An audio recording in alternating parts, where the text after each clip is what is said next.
বিসমিল্লাহির রহমানির রহিম। আসসালামু আলাইকুম। কেমন আছেন আপনারা সবাই? আলহামদুলিল্লাহ, আমিও ভালো আছি।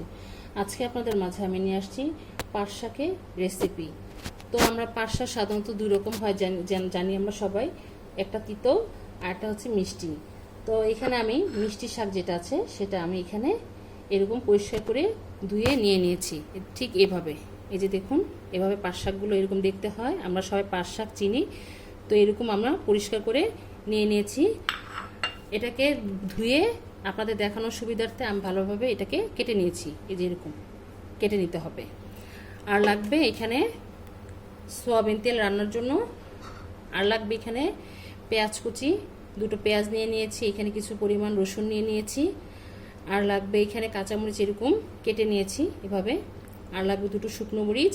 আর লাগবে পরিমাণ মতন লবণ। তাহলে চলুন আমার শাকটাকে রান্না করতে নিয়ে যাই। এখন আমরা রান্নার কাছে চলে আসছি। চুলার জালটা জ্বালিয়ে দিব। বিসমিল্লাহির রহমানির রহিম। জালটা জ্বালিয়ে দিলাম।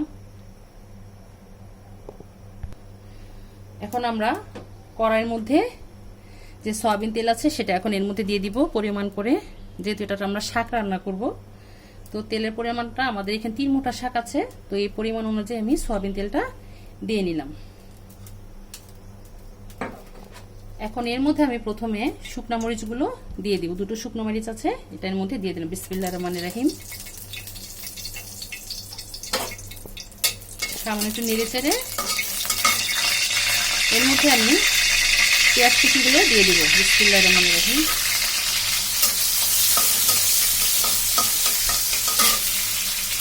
দিয়ে দিব রসুন কুচিগুলো।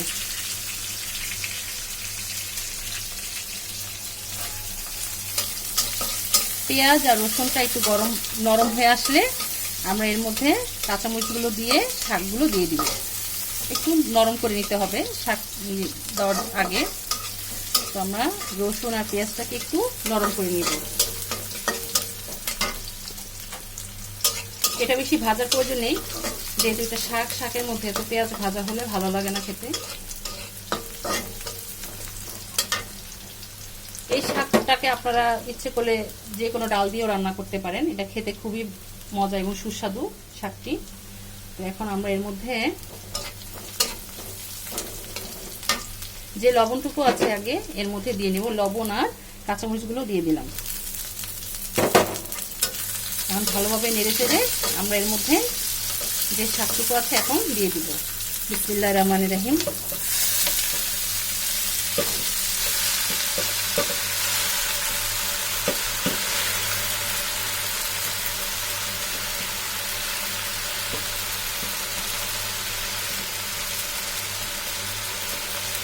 দিয়ে দিলাম। এখন ভালো করে আমরা এটাকে নেড়ে দিব।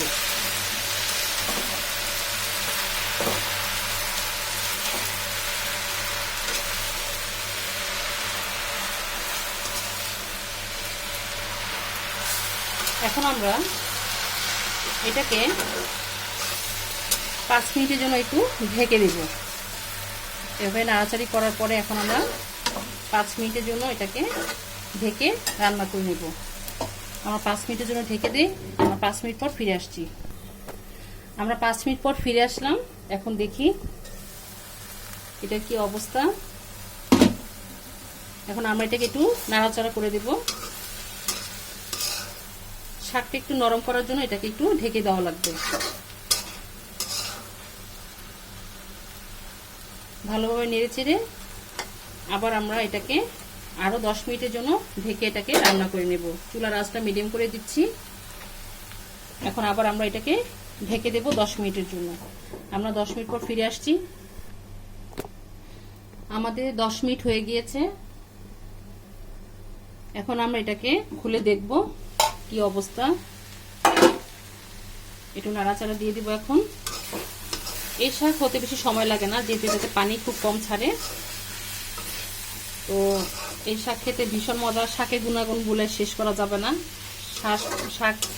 শাকে প্রচুর পরিমাণে ভিটামিন থাকে। আমরা যতটুকু জানি শাকে প্রচুর ভিটামিন।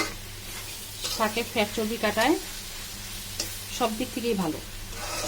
স্বাস্থ্যের জন্য ভালো, এমনিও ভালো। তো যাই হোক, আপনারা এইভাবে ট্রাই করবেন। যে যেভাবে রান্না করে, আমার কাছে শাক ভাজিটা ভালো লাগে আর ডাল দিয়ে ভালো লাগে। ইনশাল্লাহ আপনাদেরকে একদিন সময় করে ডাল দিয়ে করেও রান্না করে আপনাদেরকে দেখাবো। তো আমি যেভাবে রান্না করি পাট শাক, সেভাবে আপনাদেরকে তৈরি করে দেখাচ্ছি।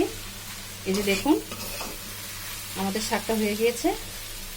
আর বেশিক্ষণ চুলায় রাখবো না, তা না হলে নিচে পোড়া লেগে যাবে। তাহলে চলুন আমরা পরিবেশন চুলাতে চুলাটা বন্ধ করে দিই। তৈরি হয়ে গেলো আমাদের মজাদার পাট শাকের রেসিপি। মাশাআল্লাহ, আলহামদুলিল্লাহ, অনেক দেখতে ভালো লাগছে না? আপনারা অবশ্যই আমাদেরকে কমেন্ট করে জানাবেন আপনাদের কাছে কেমন লেগেছে আমার এই রেসিপিটি। তা আমি যেভাবে রান্না করি আপনাদেরকে এভাবে চেষ্টা করেছি দেখানোর জন্য। তো এইভাবে তৈরি করে দেখবেন, আপনাদের কাছেও আমার এই রেসিপিটা ভালো লাগবে। এটা গরম ভাতের সাথে খুব ভালো লাগে খেতে। একবার হলেও এটা ট্রাই করবেন, ইনশাল্লাহ আল্লাহর রহমতে আপনাদেরটাও ভালো হবে। তো আজ এই পর্যন্তই। আমার জন্য দোয়া করবেন, আমি যেন আপনাদের মাঝে আরও রান্না নিয়ে আসতে পারি। আর আপনারা যে যেখানে আছেন ভালো থাকেন, সুস্থ থাকেন। আল্লাহ হাফেজ।